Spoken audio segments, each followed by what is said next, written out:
Hi friends, have you subscribed yet? Subscribe, it's important to me. The mysterious Jessica and the other phone.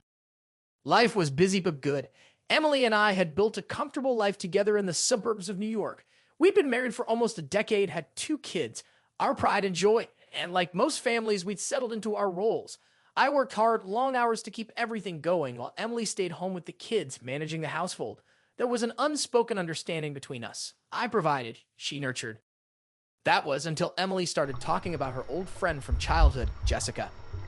It came up one lazy Sunday morning over breakfast. Emily was flipping pancakes and I was sipping my coffee, staring blankly at the newspaper when she casually mentioned it. You remember Jessica, right? She used to come by a few times when we first got married, Emily said, flipping a pancake with that too sweet smile she sometimes had. I squinted at her, racking my brain. Jessica? Who the hell was Jessica? I had no memory of this woman. Not wanting to sound like an idiot, I went with the safe option. Oh yeah, of course, I remember Jessica. I nodded, faking enthusiasm. Emily gave me a look like she didn't quite believe me, but let it slide. Well, she's back in town. We've been catching up lately, and I thought I might start visiting her on Sundays. You know, some girl time, just to relax a bit. Sure, that's great, I said, relieved the conversation was moving on. So, every Sunday for the next few months, Emily would disappear for a few hours, supposedly to see Jessica. She always came back looking happier. I wasn't one to get jealous, and hell, I thought it was good for her. Emily had been a stay-at-home mom for years. Dealing with the chaos of 2 kids, she deserved a break, right? Things started feeling off when she'd come back from her Jessica visits with this beaming, radiant energy. She'd be humming in the kitchen, dancing around while cooking. I joked one night, you and Jessica having too much fun without me? Maybe I should tag along one of these Sundays. Emily laughed, a little too nervously, and brushed it off. You wouldn't survive one afternoon with all our gossip, trust me. I chuckled, not thinking much of it, but then small things started to stack up. First, there was the bruise.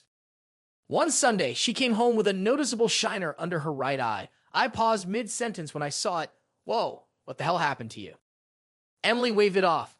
I tripped to Jessica's place, hit the corner of the coffee table. You know how clumsy I am. I raised an eyebrow. Right? Tripped? Looks like someone clocked you. What, you fighting furniture now?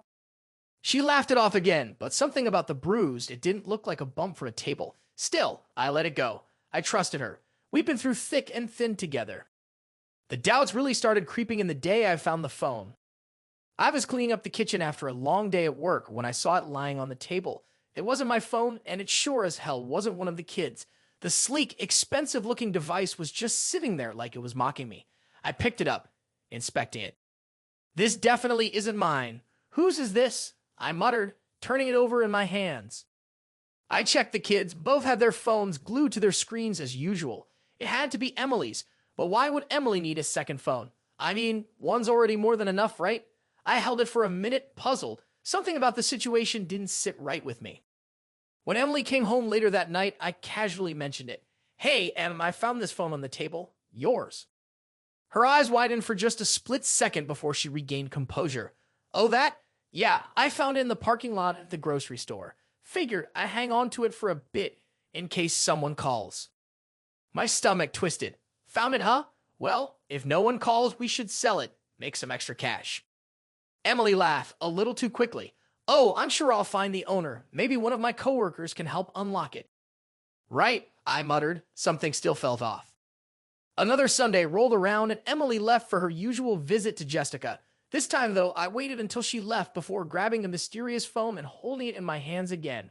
My heart raced as I stared at the screen, hoping, no, asterisk meeting asterisk, to figure out what was really going on. The phone buzzed. A message popped up on the screen from someone named Steve, and it wasn't exactly the kind of message you'd expect to see between old friends. My chest tightened. Steve, can't wait to see you again. Last Sunday was unforgettable. My blood ran cold. I didn't want to jump to conclusions, but this wasn't looking good. The word asterisk, unforgettable asterisk, echoed in my head like an alarm. I scribbled down Steve's number before Emily returned and decided to find out who the hell this guy was. That week, I did some research. Turns out, Steve was a manager at a nearby travel agency. I needed to confront this head-on, so I called and made an appointment with him.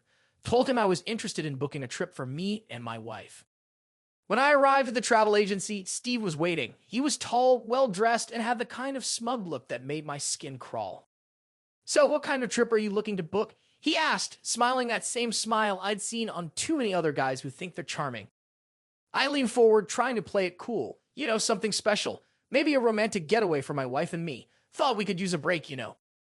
Steve's smile didn't falter, but I saw the flicker of recognition in his eyes. That sounds nice. I'm sure she'll love it. I stared him down. Yeah, well, after all those Sundays spent at her friend Jessica's, I figured we'd need some quality time together. The color drained from his face. He stammered, Jessica? Yeah. I smirked. Gotcha, I thought. Yeah, funny thing. I continued, my voice dropping. Jessica doesn't even live in town anymore. So, Steve, let me ask you, how long have you been pretending to be her? Steve's face turned white as a sheet. Before he could answer, I stood up, pushing my chair back with enough force that it scraped loudly against the floor. Listen, I growled, stepping closer to him. You think you can mess with my family? Screw my wife behind my back? He did respond. His eyes darted around the office like a trapped animal. I didn't give him a chance to explain. My fist connected with his face before he could even raise his hands. The satisfaction of feeling his nose crunch under my knuckles was brief, but worth it. You stay the hell away from Emily, I said, shaking off my hand. You ever come near her again, and next time, you won't be walking out of here. Got it? Steve nodded, blood dripping from his nose, his confidence shattered. I walked out of that office knowing exactly what my next step was. I had all the evidence I needed. When I got home that night, I didn't waste time. I sat Emily down and pulled out the phone. I met Steve today, I said, watching her face crumble. And I know everything. Her face went pale and she stumbled over her words, trying to make excuses, but I wasn't interested in hearing them. It's over, Emily. I'm done. Reader comments.